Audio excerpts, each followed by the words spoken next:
ఆ దేవుని వాక్యాలు అంటారు, వారు మేము విందుకు రాలేము అని చెప్పినవి సాధారణంగా మంచి సాకులు కాదు.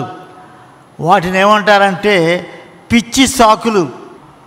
ఒకడు ఆ పిలువబడిన వారి మరలా రిమైండ్ చేసినప్పుడు పంపించి వారికి ఒక కండువ లాంటిది, ఒక బట్ట ఇచ్చి పంపుతాడు.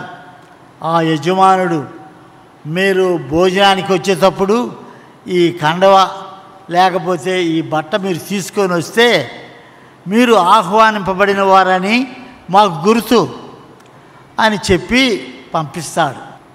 ఒకడు అంటాడు, మేము ఒక పొలం కొన్నాము, మరి ఆ పొలము మాకు చాలా ఇష్టం, దాని విషయంలో మరలా మేము వెళ్ళి చూడాలి అని అంటాడు. భూమి కొనకముందు అన్ని పరీక్షలు చేయాలా, మంచి భూమి లేదా, కొన్న భూమిలో గుంటలున్నాయా, పిచ్చి మొక్కలున్నాయా, అవన్నీ ముందుగా చూడాలా. మరి కొన్నప్పుడు చూశాడో మరి మర్చిపోయాడో తెలియదు, కానీ తర్వాత విందుకు సమయం వచ్చినప్పుడు యజమానుడు విందుకు ఆహ్వానించినప్పుడు వీడు చెప్తాడు, పొలం సంగతి చెప్తాడు.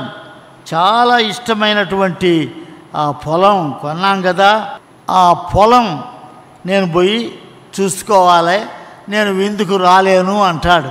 యజమానుడికి కోపం వచ్చే పనే, కానీ యజమానుడు చాలా ప్రేమమూర్తి. ఎన్ని తప్పులు పిలువబడిన వారు చేసినా ఆయన చాలా ఓపికతో ఆహ్వానిస్తూ ఉన్నాడు. నీవు నేను మనందరినీ దేవుడు ఆహ్వానించాడు.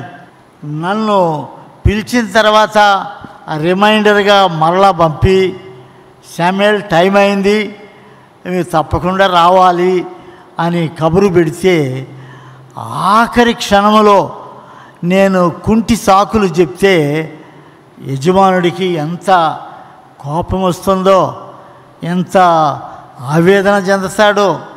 ఇక్కడుండే ఒక్కొక్కరు ఈ విషయాలను మనస్కరించి విందుకు పిలిచినప్పుడు వెళతారా లేక కుంటి సాకులు చెప్తారా అనేది మిమ్మల్ని మీరు పరీక్షించుకొని ఈ విషయాలను గమనించాలని కోరుతూ ఉన్నాను.